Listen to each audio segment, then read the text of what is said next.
ধারাবাহিক থেকে চিরবিদায় নিলেন অভিনেতা সুব্রত গুহ রায়। মন খারাপ সবার, মনে একরাশ কষ্ট ও খারাপ লাগা নিয়ে ধারাবাহিককে চিরবিদায় দিলেন জনপ্রিয় টেলি অভিনেতা সুব্রত গুহ রায়।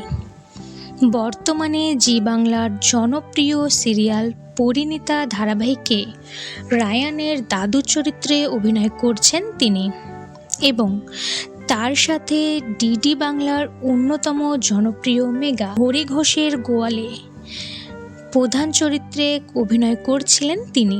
দীর্ঘ জার্নিতে সহকর্মীদের সাথে গড়ে ওঠা সম্পর্ক সব মিলিয়ে ভীষণ দুঃখিত তিনি।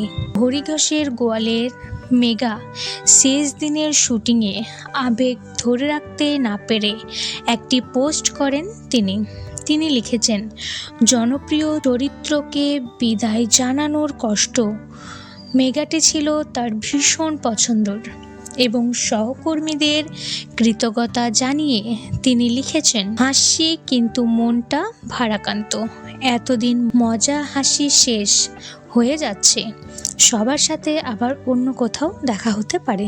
তো বন্ধুরা, ভিডিওটি কেমন লাগলো অবশ্যই কমেন্ট করে জানাবেন। ভিডিওটি ভালো লাগলে একটি লাইক করবেন, চ্যানেলটি সাবস্ক্রাইব করে পাশে থাকবেন।